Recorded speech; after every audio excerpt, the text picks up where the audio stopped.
Hello, everyone. Welcome to the inaugural episode of the 305 Gridiron. I'm Anthony Pinzone alongside my boy Josh over there. Today, we are talking top 10 takeaways from the Miami Dolphins preseason week 1 game against the Chicago Bears. Who played, who looked good, the whole 9 yards. We're going to get to that in just a second.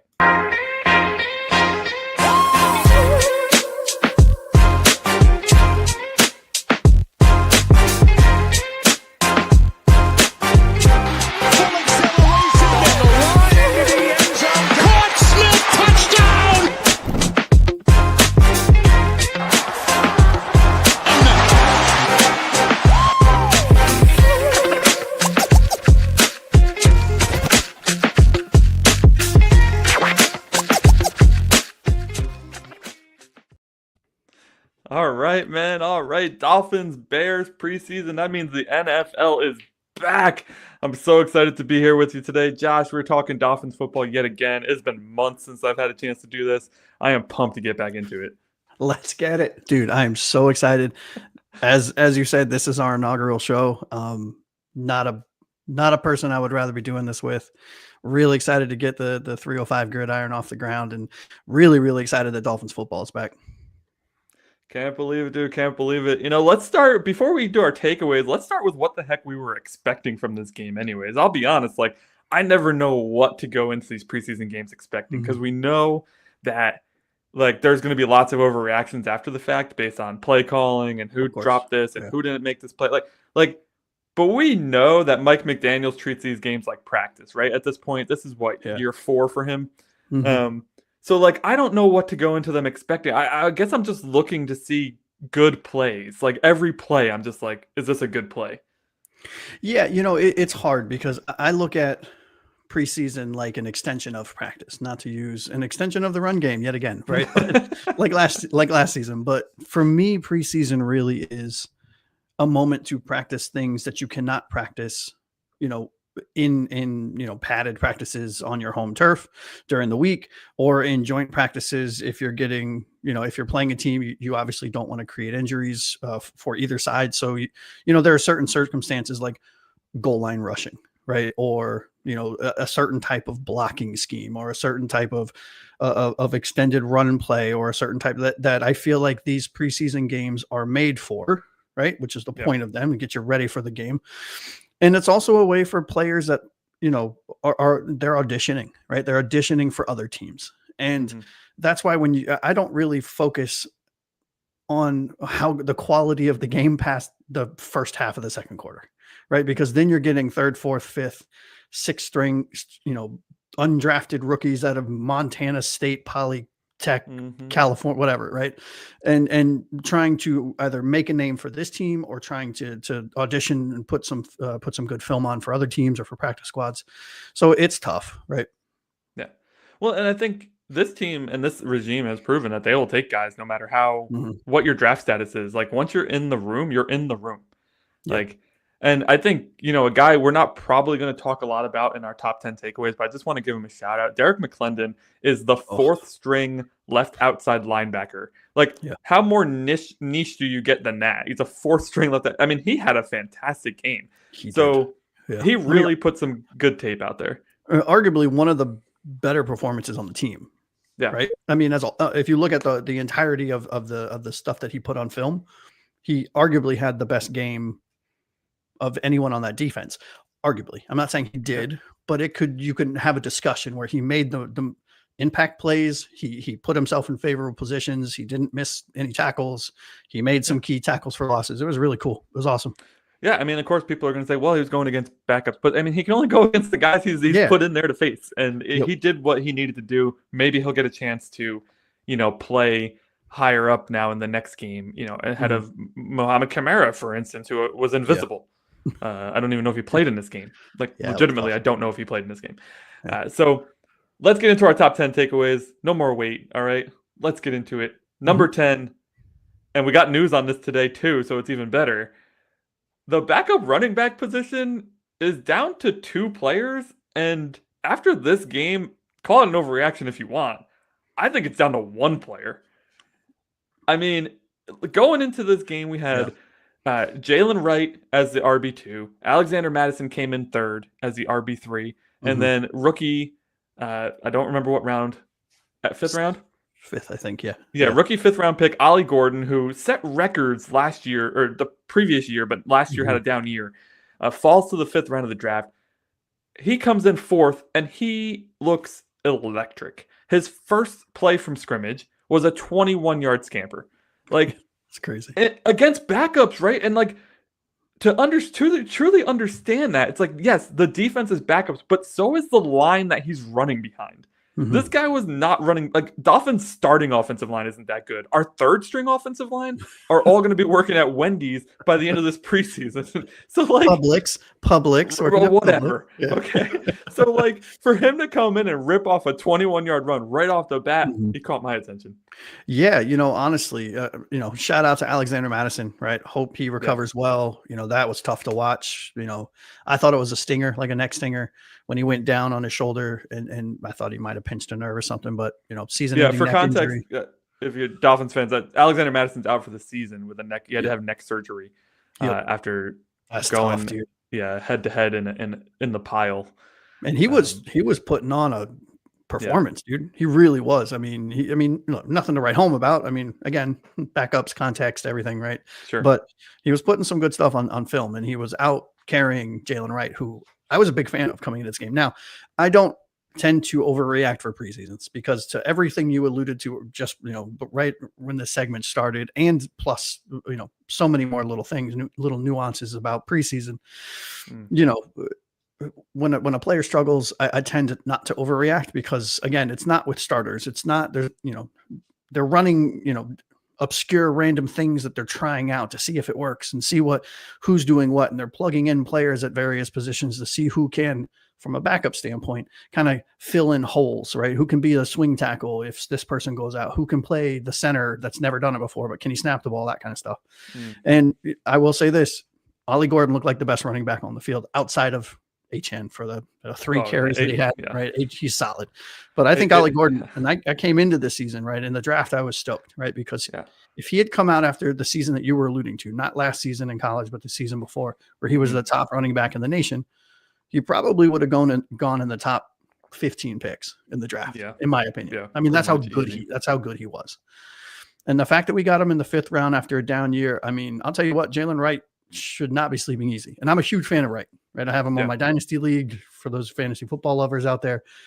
I'm a huge fan of him, and I still am. I don't think this game demotes him from second string running back yet. But if a couple of games in a row that he strings together, if Ollie Gordon outplays him like he did today, Jalen Wright's going to be riding the pine. Yeah, I mean, the thing is, this is a very fickle position, perhaps the most fickle position in the entire league. Like there are 32 starting running backs, and there's a lot of guys who get specialty roles and stuff like that. But this is a position where you find yourself starter one day, out the door the next, like so quickly. And Jalen Wright, man, like he had a nice 7-yard touchdown. I'll give it to him. He had a nice scamper, but against the Bears starting defense, he had nothing. No. And you can't blame the offensive line, because Achane ran with that same offensive line, and he was picking up chunk yardage left and right. So like, Jalen Wright was given 4 chances on the 1-yard line to get the ball into the end zone, and he couldn't do it. And I will say this, that I think that specific example is very easy to say, well, it's Jalen Wright's fault. But I saw one of those plays where our beloved 2nd-round pick, Jonah Savaianaya, completely whiffed. Like, just escorted the guy into the backfield, right? That was like 2nd down or something like that. It was like goal. 2nd goal. Yeah, he's like, go ahead, please, right? Yeah. And then a couple ones, I think Jalen Wright chose the wrong hole, right? And that's just what it looked like. I haven't watched the film in vivid detail yet. And for those of you that are new to the show and that don't know Anthony and I, you will soon learn that I am a film head. I'm a film junkie. I love diving into the minute things. And so I do plan on going back, even though it's preseason, and rewatching the game in detail and really kind of trying to break down where things went wrong. But I'll tell you what, Ollie Gordon, man, he's big, he's fast, he's tall, he can catch. Did you see that? Like who was it? Who's the quarterback? Was it Wilson or Ewers that threaded the ball like in a small window, and he caught it and then spun back? Oh yeah. Even the announcers were like, how did he catch that? And I am not a film head. I am like a fan through and through. I'm like the Rich Eisen of this show. I am going to overreact to everything. And it's going to be amazing because I will drive Josh crazy sometimes and he will drive me crazy sometimes. And it's going to be fantastic. So last thing on the running back position, with Madison out, we did sign a new running back today. Aaron Shampkin. If you've heard his name, please stand up. For you. Yeah. Notice how nobody has stood up because nobody's heard of this person. Yeah, do us a favor, actually. If you're familiar with him, throw it in the comments. Right? Because I know nothing about this guy, except that I think he came from Pittsburgh. Never heard or something. Yeah. Never heard of him. Running back position looking sharp, though. Running game looking sharp with the starters. Excited to see more of that. First preseason game, not overreacting to that yet. I want to see it in the regular season. But if we can get our running game back from 2 years ago, I don't expect this team to be good, but maybe it could be. It could be. If we can get back to even 85%, right, to be optimistic of what it was in 2023, I think it was, right? That was the year where we kind of blew up. Yep. We were number one in everything. Yep. Yeah. I mean, I think that, and not to be cliche, right? And this, you'll roll your eyes because I say it all the time. The running game opens up the passing game. It's not the other way around, right? You need a solid run game to drop those safeties into the box to bring those, to bring those extra linebackers down, to open up the deep stuff that we're known for, right? And for all of you guys that aren't Tua, that hate Tua and he's got a noodle arm. I mean, that year he led the league, I think, in 20+ yard passing, and it was for a reason. It's because of our run game. Yeah. Let us know what you think of the run game in the comments. But speaking of the passing game, boys and girls, number 9 on our top 10 takeaways from the Chicago Bears versus Miami Dolphins preseason week 1. What backup quarterback controversy? What are people talking about? All I heard going into this game is, it's Zach Wilson versus Quinn Ewers. It's real close. Blah, blah. No, it's not. No, it is not. No, it's okay. Not. It's really not. I am not a Zach Wilson fan. In fact, when we signed him, I text Josh that I quit. Right? I was done. But Zach Wilson went out there and looked competent and led 2 scoring drives and ran around like a chicken, like his head cut off, like he normally does. Why is anybody surprised by that? Quinn Ewers went out there and looked like he was about to crap himself because he had no idea where he was. It was night and day. Zach Wilson, at this point in time and probably going into the regular season, is the backup quarterback. Quinn Ewers is a project who ends up on the practice squad. Yeah, I mean, look, as it should be, right? And and look, I don't know if you've been on social media, on Dolphins social media, whether it be Reddit or Bleacher Report or Dolphins.com or whatever the case is. Everyone is raving about Ewers and how well he practiced and how he looked in practice. He should be starting over Tua. Guys, every year, dude. Every year, right? This is this year's Skylar Thompson, right? In my opinion, right? And everyone just pump the brakes, please, right? Take a breath and understand that Ewers is a 7th round pick for a reason. Yeah. Right. That he's going up. He's playing with 4th string, with our 3rd and 4th and maybe 5th stringers along the offensive line at the wide receiver positions, going up against the same on the other side, admittedly. But again, he's a 7th round player playing like a 7th round player. He had flashes, a couple good passes. He had a couple other ones that were absolute dumpster fires. That's okay, right? That's the point of these games, right? If Quinn Ewers is our starting quarterback, we are screwed. We are fighting for the number 1 pick. We're not fighting for anything. We are picking dominating. Number 1. Yes. At least we would win something at that point. Hey, there we go. Right. Hey, there we go. I like it. But listen, I will say this though. Zach. Oh, sorry. Go ahead. Go ahead. No, go ahead. Zach Wilson did, like you said it perfectly. It did Zach Wilson things, right? Yeah. He had some good. He had some bad. He whiffed on a couple open touchdowns. He just dumped him into the dirt for no reason. One was thrown off the back of the leg because he had pressure in his face. Sure. The other one, I think it was to Conyers or something, I can't remember.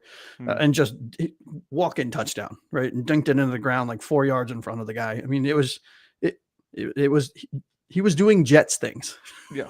He was.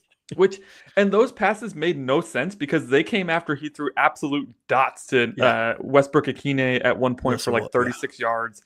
And I think he was the one that threw the dot to Ollie Gordon too. So it was how do you make those throws and then completely miss a wide open guy? It's brain games, right? It always has been with him.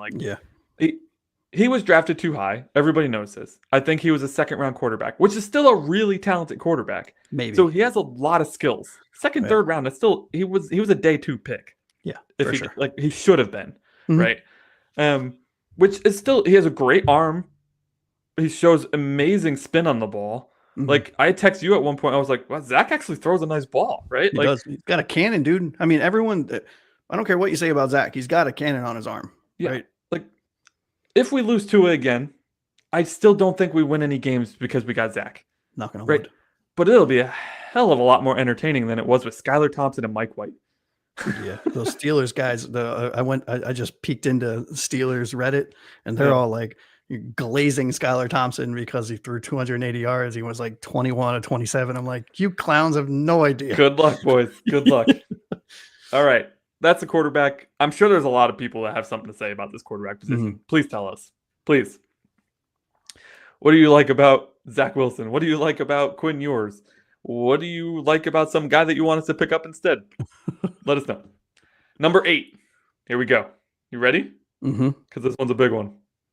Number 8, top 10 takeaways from the Bears Dolphins preseason week 1.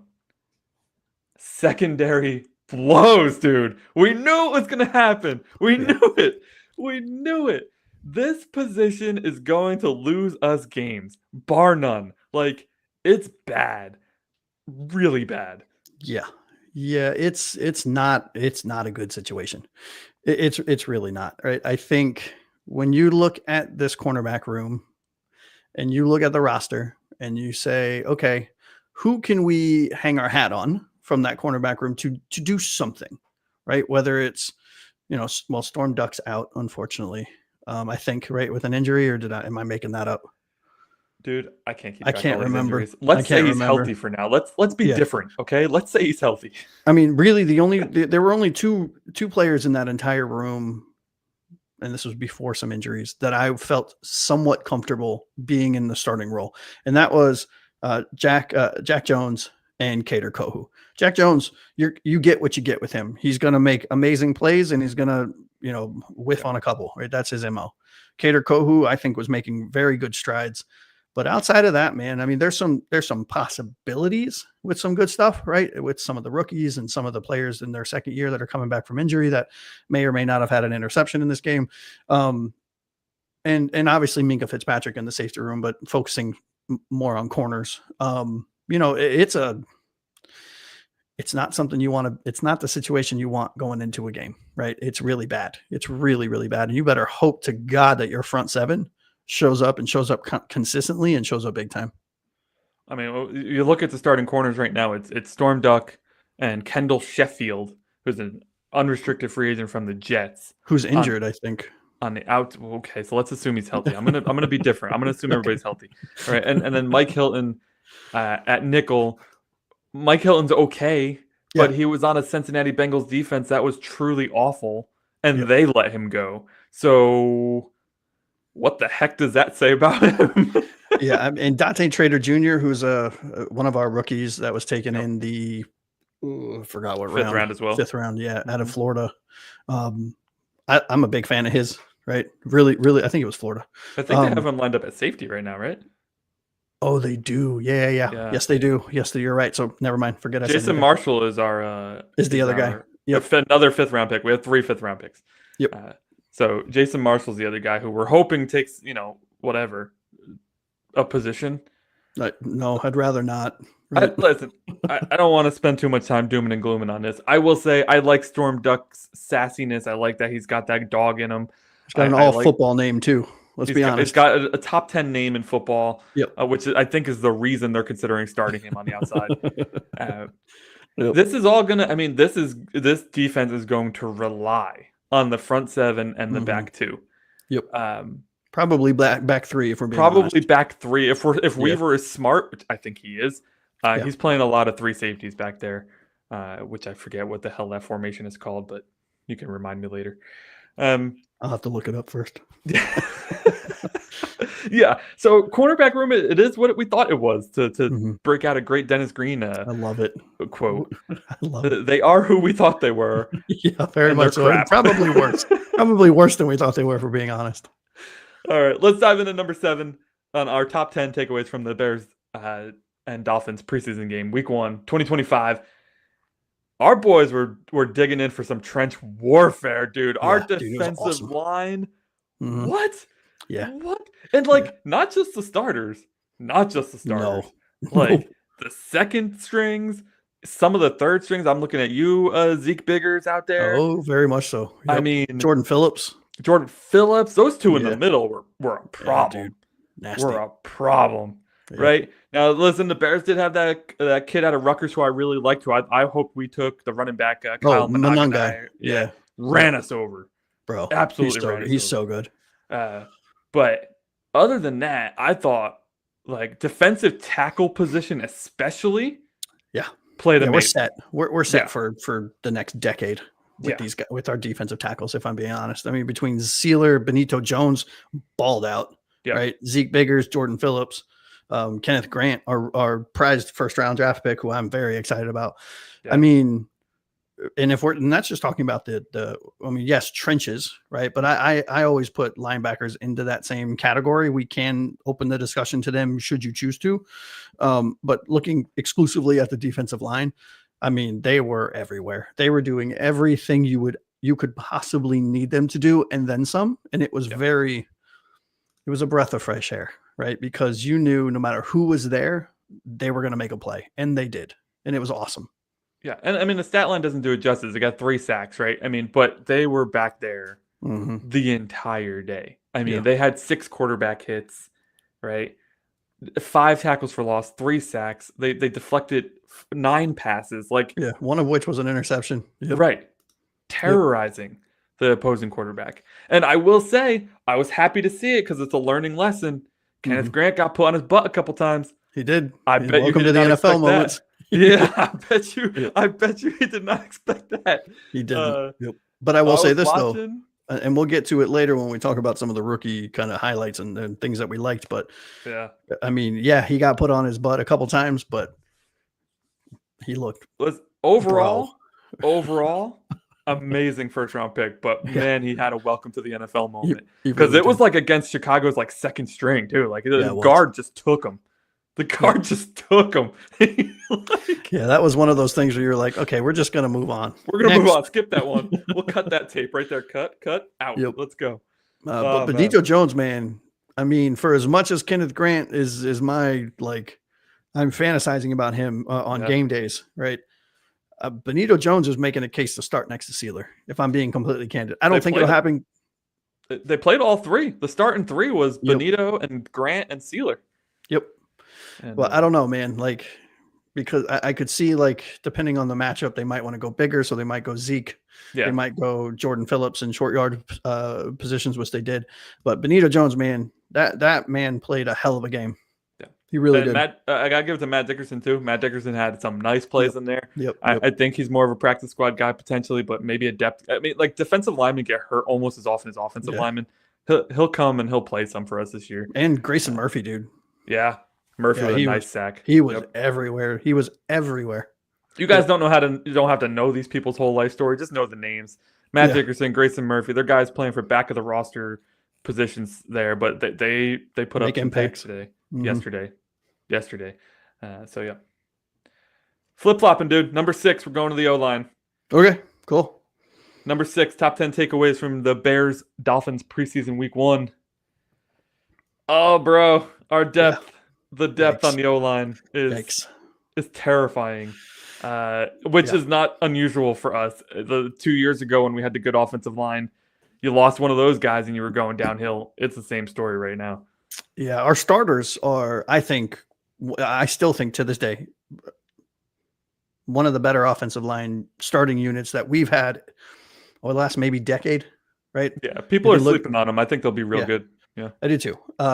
After those first 5 people, it's no good. That doesn't do it justice how bad it is, right? They're making Liam Eichenberg look good. What is happening? I mean, I don't even know. And Eichenberg's on the pup. Andrew Meyer, who who started looking really good as a backup center in practices and in the joint practice, is injured now again. So he's not playing and not getting reps. Keon Smith, James Tunstall, they did only give up 3 combined pressures for the amount that those 2 played specifically and a sack. But I mean, man, it was ugly. I mean, Larry Borum, who played for Chicago last year, starts at left tackle because Patrick Paul, I don't believe, played in this one. and he gets Patrick false. Paul played. Did he? Yeah. So why the heck did Larry Borum start at left tackle? I don't think he did. It was the first play of the game. He had to start it. Yeah. Oh. He got an illegal procedure first play of the game. I'm not sure. So I don't know. Maybe we'll have to figure out where he played. We're not sure on that, but he was in the lineup. Maybe he was in Frost and Jackson actually. Yeah, that makes because I doubt Jackson's playing. So first play of the game, illegal procedure. What a way to start it. If you were looking to make a name for not like the knack against the Dolphins is that they're undisciplined, and then the first play of the preseason. Jesus, right? Yeah, look at the two things that happened in this game that epitomize the Miami Dolphins, right? From a media standpoint, undisciplined, first play of the game, get a penalty, and we tie. We finish in a tie. Yeah, finish in a tie. We didn't even mention that actually at the top of the show. It was a 24-24 tie. Yeah, I will say you missed it. I will say this though: the run blocking, where it was inconsistent as a whole throughout the game, through the lens of, the fact that there's a bunch of Publix baggers that are playing, right? Just bodies to put in there, right? So that our starters can sit down.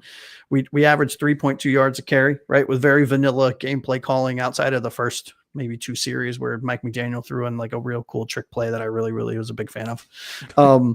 But yeah, I mean, you look at what they did on the 4th and goal or on the goal line, right? Where it was 1st, 2nd, 3rd, and 4th, and they didn't get in and they were on the 2. Right. There's a problem. Right. And again, this is why I don't overreact. Right. Because these are learning opportunities. This is live fire. These guys have been off for a while. If we come back in next week's game or the game after, and we still are doing these same things, we're going to have a very long season. You know what I mean? And that's going to, and then Mike McDaniel will be out of a job. Right. Because very much so. You can't keep excusing that. Yeah. So, all right. That's the back 5 there. We're already to the top 5. Right? And before we do the next top 5, I just want to throw a shout out up to our boy Frozen Fins fans, right? Took a minute to find us on YouTube, but thank you for joining. Really appreciate you, man. And thanks for watching our inaugural show. Yeah, YouTube doesn't know we exist yet, but they'll know soon enough. Don't worry about it. Don't worry about it. All right, so there was a lot of negativity in his bottom 5, and I promise you the next 4 out of the next 5 are positive takes and 1 negative take. Number 5, top 10 takeaways from the Dolphins Chicago Bears preseason.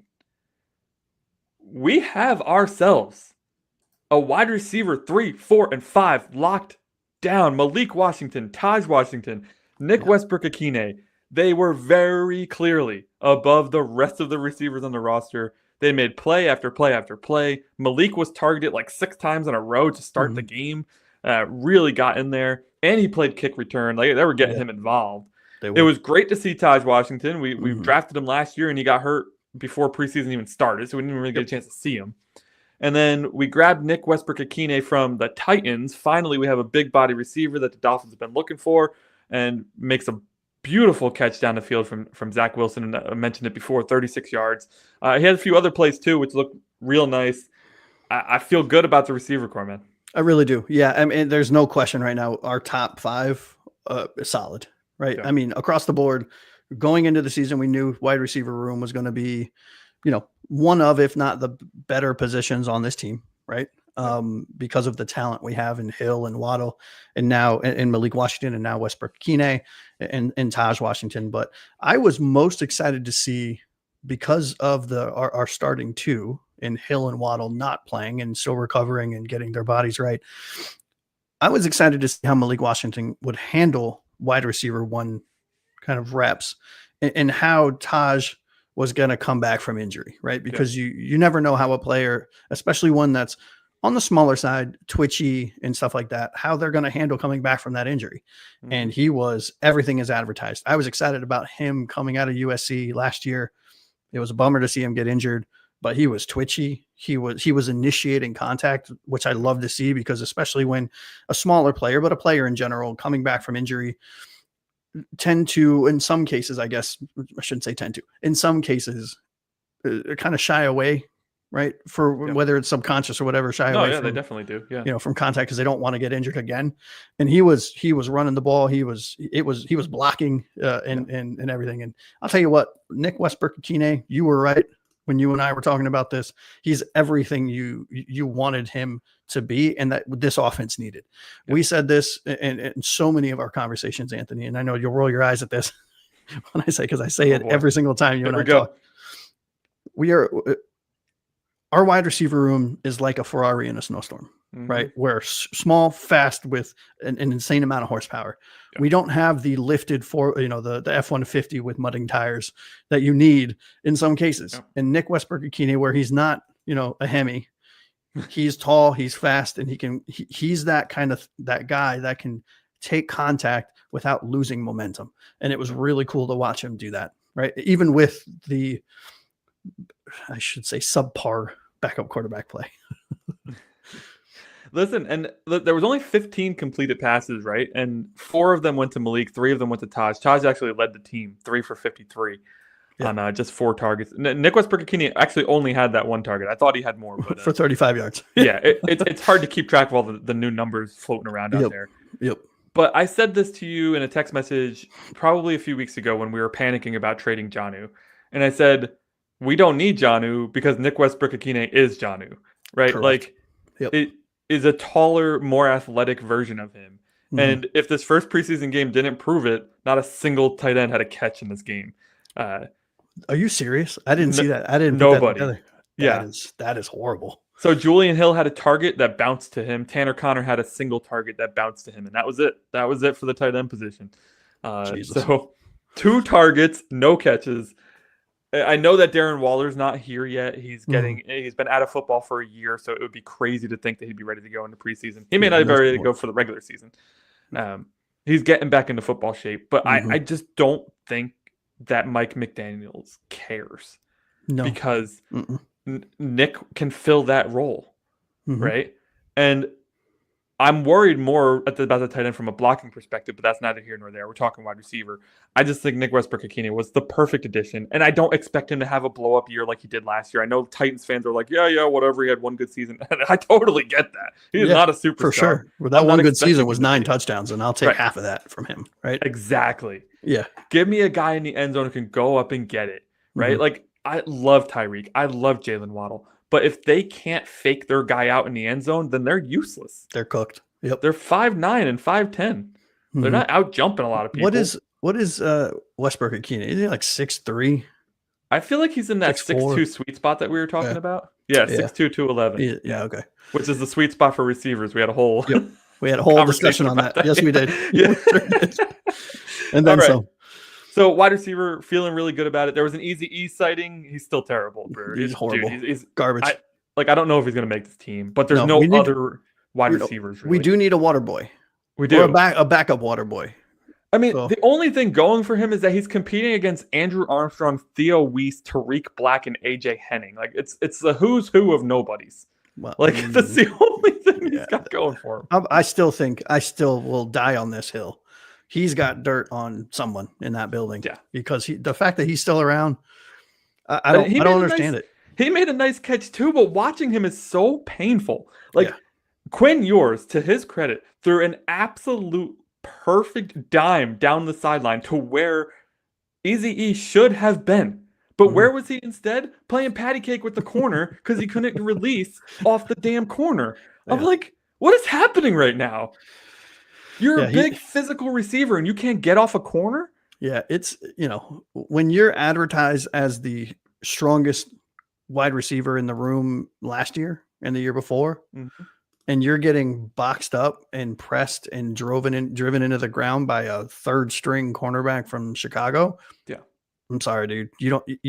Look, it's not everyone gets it, right? No. You made it to the league. Congratulations. You made some money, but it's time to go figure out plan B because being a wide receiver on the Miami Dolphins ain't it. Give us your thoughts on this wide receiver crew, by the way. What do you think about Tyreek sticking around? I would definitely want to hear your opinions on that. We have lots of opinions on that, which we will get into in a later show. But love to hear your thoughts on the wide receiver core because we're moving on. Number 4, top 10 takeaways from the Dolphins Bears preseason week 1. Bro, Special teams, bro. The special teams look legit from the kicker to the punter to the return unit. It was all working for the special teams unit in this game. It was beautiful. Yeah, I'll tell you what. Stonehouse is a godsend of a human being, right? I didn't realize that Bailey was still around, by the way. They're in a competition. Wait, is he really? Bailey punted once and Stonehouse punted once. Yeah. Bailey is like wet paper towels, right? Ironically, he had the better punt. He put it inside the 20. I don't know. But again, it's that thing where Bailey fooled us last year too. And again, he had a decent year in his standards last year. Jake Bailey did. But he's the Skylar Thompson of the kicking room of the punters, right? Where he seems to get it right for the first couple of weeks of the season, and then he starts kicking 30-yarders, right? Ryan Stonehouse is a monster. Jason Sanders with a 56-yarder like it was nothing, right? Walking out in flip-flops and a tank top and just booting 60 yards right down the middle. It was awesome. It was amazing. And I'll say this, we just talked about him, Taj Washington, man, as a returner. Yeah. I think Taj and D. Eskridge are our two primary returners. Thank God it's no longer Tyreek Hill and Jalen Waddle. Yeah. And Malik had a nice return too. All three of them had nice returns, which D for 41. Actually, Malik punt return. So Taj didn't return anything this game. I thought he did. That was Malik. Malik. He did a punt return, I thought. It says, at least the box score says Malik and D. Eskridge each took a punt. Well, that could be mistaken, but a Washington did it. The kick returns was where it was at, though. D 1 for 31, AJ Henning 1 for 38, and Eazy-E 1 for 37. That is an impressive starting position there. Yeah, and you know what? I had it written down somewhere, and I don't. These numbers aren't going to be accurate, but this should tell you everything you need to know. The Bears started average starting position was their 23 ish. Ours was our 40 or the 47. Okay. Last night. So that's amazing. A substantial difference in return in the return game. Yeah, it's good because we special teams hasn't been great. And you know this because you and I have talked about this. It's been and pardon my French. So if you're under earmuffs. Earmuffs. It's been a shit show, an absolute disaster dumpster fire for the last 3 or 4 years, right? And I don't know, man. It's one of those things where it's nice to have a coach that knows how to coach and scheme properly and make changes on the fly. And it's nice to know that, and it's probably the new kickoff rules probably help this, right? I mean, that was the point of them. But it's nice to see players stepping up and doing what they're supposed to make a roster when you know, as a player, when you know you're not going to be in the top 3 or 4 of your position, this is how you make the team, special teams. And it's great to see them taking it seriously. Yeah, like mad props to those unsung heroes. Like we don't even know their names and we're diehard Dolphins fans, but like somebody has to open up the holes for that kick returner. Yeah. And all 3 kick returners had amazing lanes to run through. Mm-hmm. So just whoever is on that special teams unit right now, lock down a position from this one game. Yeah. There was some money made from this game. Yeah. All right. Yeah. Special teams, something to watch. There's not a lot to say about special teams. Except it's awesome right now. They're awesome right now. That's what you need to know about special teams. They are awesome. Let's move into number 3 on our top 10 takeaways from the Dolphins Bears preseason week 1. Turnovers, baby. The defense was focused on causing more game-changing plays, and they did it. I know we had 2 interceptions. One of them was taken back on a tic-tac call. Jack Jones had a pick. That's horseshit. I'm counting it. Yeah, for sure. And then Patrick McMorris, who was a safety we really like and we were hoping would kind of develop, he had the other interception. We're getting in there. We're trying to force fumbles now. Unfortunately, this one, it doesn't look like we did too much in the fumble game, but we were trying. You could see it. Yeah. The defense knows they have to create more opportunities for the offense, and this was a really good first start towards that. It really was, man. Willie Gay, that man. Beast. Wow. Right? He was everywhere. I mean, he only had 1 sack. He missed a couple by this much. I mean, like he would have had like 3 sacks if he was a hair faster.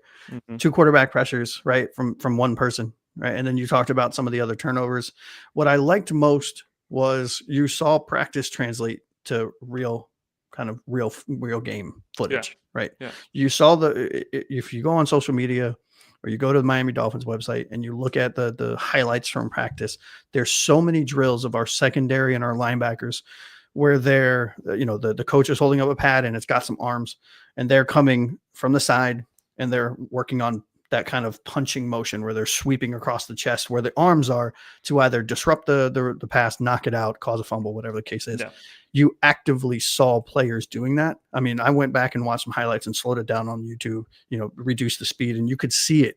It was so cool to see, man. And I think this is just a taste. I really do think with the shape of our front seven, our linebackers and our defensive line, and a safety room that I'm a big fan of now that we made the trade for Minka. Mm-hmm. There's gonna be opportunities for fumbles, recovers, and interceptions. We just need the football guys to shine on us because they have not been shining on us really well lately. No. And not to keep going back to the defensive line, but in one of those interceptions, they had the big tip at the line. It goes over the receiver's head into the hands of the defender. And exactly. Just positioning alone was so much better in this game. Mm-hmm. I mean, last year I can't even talk about it because I'm going to get sick. But the number of times that the safeties, Poyer and Holland, were just out of position or trying to do too much or just nowhere to be found when a ball's tipped up and perfectly available for anybody to catch it and there's nobody there. It was just brilliant to see our safeties there. This is my section of the field. Come at me with the ball because I'm going to take it from you. I still think to this day, and I'll die on this hill too. I'm dying on all kinds of hills tonight, buddy. You are on top of hills left and right. I am. That's just where I'm living today. I think Jordan Poyer was a sleeper agent. I really do. I don't think a person can play that bad without it being on purpose. Right? Well, nobody signed him, so maybe he just is bad. That's fair. That's fair. That's a fair statement. One more injury, maybe he'll resign with us, right? Just to get official here, we did have 2 forced fumbles. We didn't recover either one of them, but that's great. I mean, that's great to see. I love it. And the tackles for loss, really huge to me because that means we're hitting the quarterback. We're hitting the running back behind the line of scrimmage. That causes issues. What's that? 5 TFLs? We had, I think, if I'm 5 TFLs, correct. Yeah. And 9 pass deflections, by the way. Yes, we did. Huge. Yep. Huge.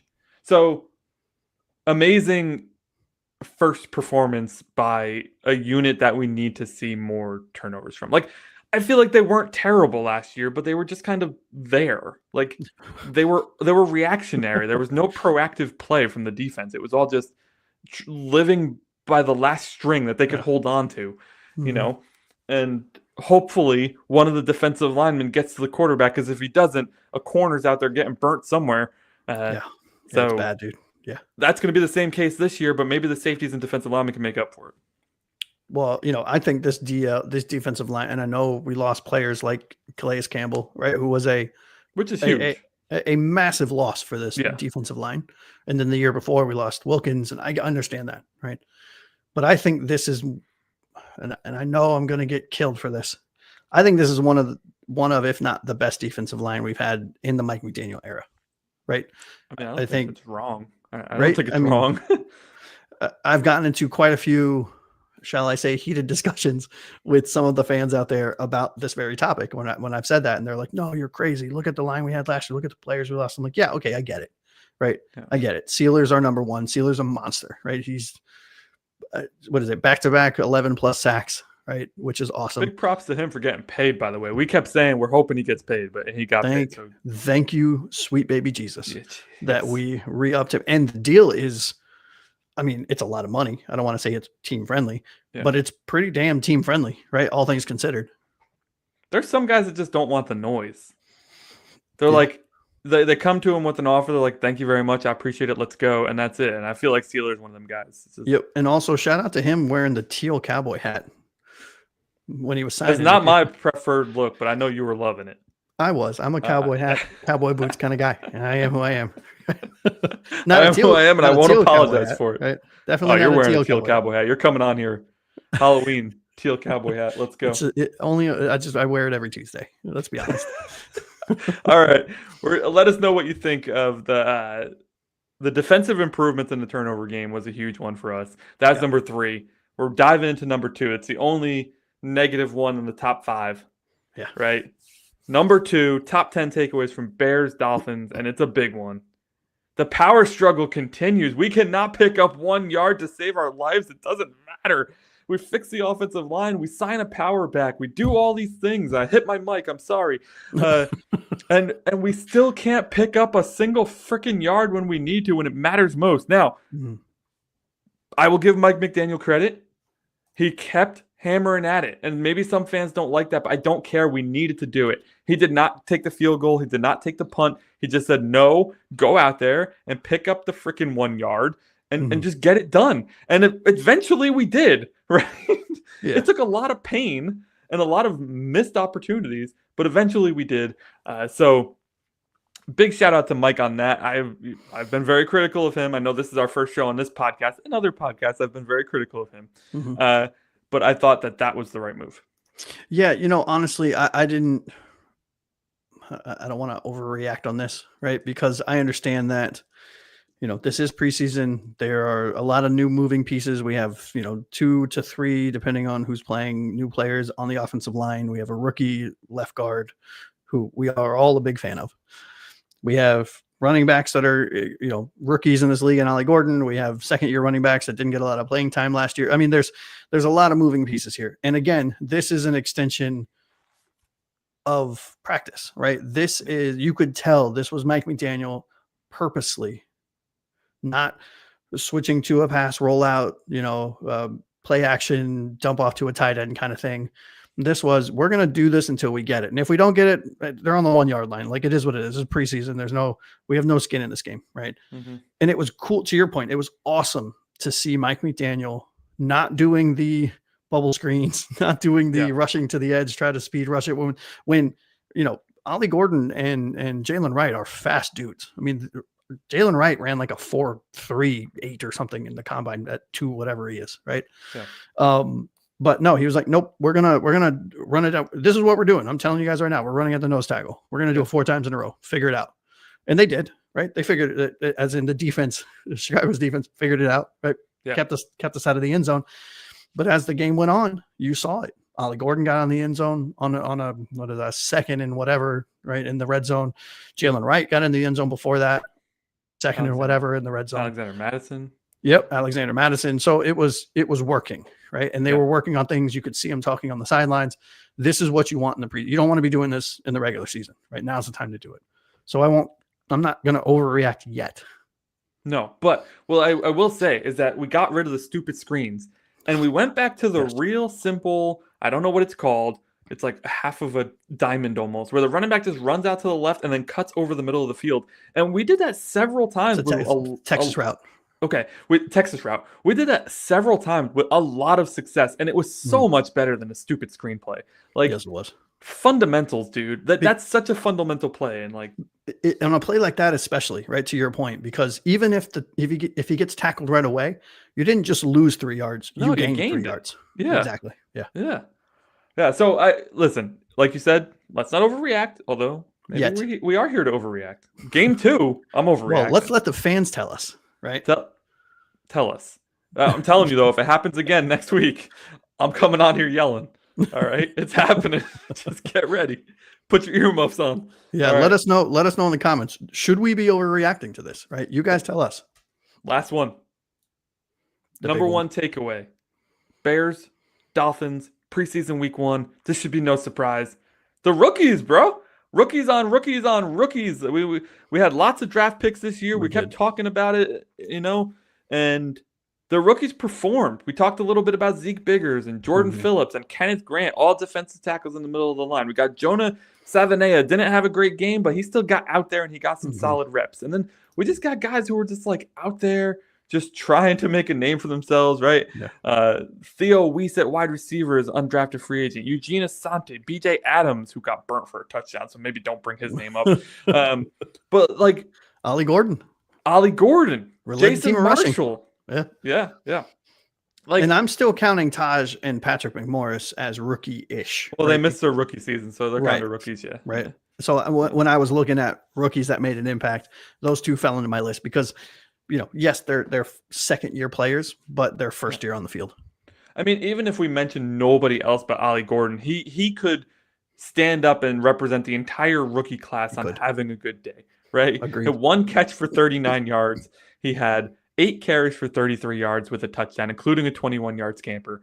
I mean, that's 72 yards. Quick math off the top of my head: 72 yards and a touchdown and minimal playing time in his first NFL game. Yeah, I mean, I was excited about Ollie Gordon coming out of the draft, and I know I said it at the top of the show. I'm even more excited at the end of this game, right? I think so.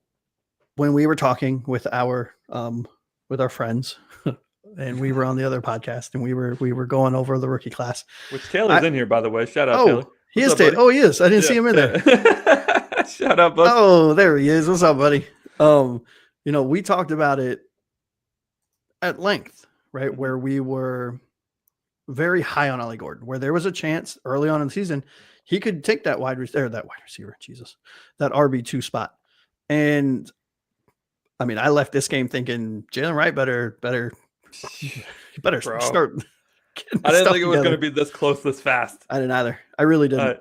I mean, well, now we'll see if they put Ollie in, because Mike has a tendency to do this. He's going to put Ollie in against first stringers next week, and he's going to get shut down. And we'll see what happens. If he doesn't get shut down, I mean, we have a good situation. I mean, 3 running backs that, in my opinion, and I'm sure in the comment, please comment put in the comment how crazy I am for what I'm about to say. I think we have 3 starting running backs. I do.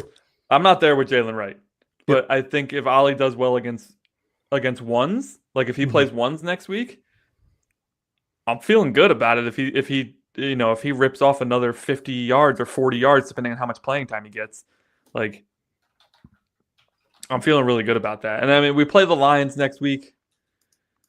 That's a tough ask, but that's better, right? That's even better if he does it against the Lions. I mean, yeah, it's a tough ask, but I'll tell you what, if he shows up against a team like that, I mean, he's putting his mark on that position room, which is exactly what you want to see from a rookie, right? Because to your point earlier, if there is any position room where you can make a jump, or the other way, lose your position easily, it's the running back position.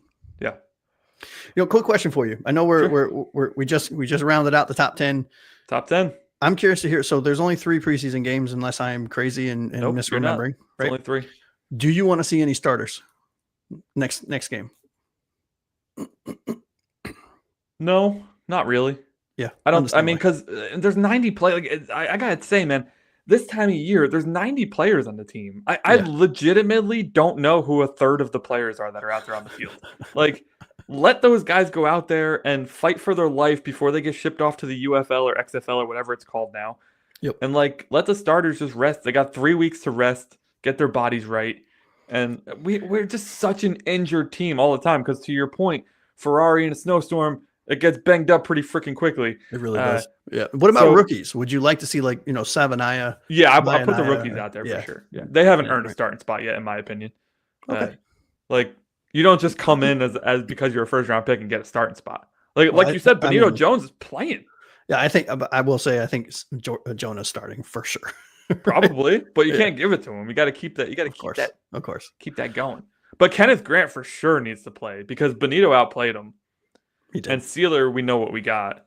Yeah, Sealer needs to put him on ice, right? Yeah. Tua it should be in a bubble. Just put him in a bubble somewhere. Don't put Tua back. Don't even bring him on the field. Put him in. That's the first thing I thought of when you said starters. Like, don't put Tua back out there, please. No. I don't want to see Tyreek Hill. I don't want to see Jalen Waddle. I don't really even want to see Malik Washington. Right. I'm okay with Malik going out there. I think he wants to go out there, to be honest. Everyone wants to, right? Yeah. But I'm saying from protecting the players from themselves. Like, there's a lot of players here that I don't want to see Achan, right? He can sit. Like, we know what we have. The only reason I think Malik's going to still play is because we don't have a lot of receivers on the roster. I mean, that's fair. Like, maybe they'll put the tight ends out there or something, but we have 10 receivers.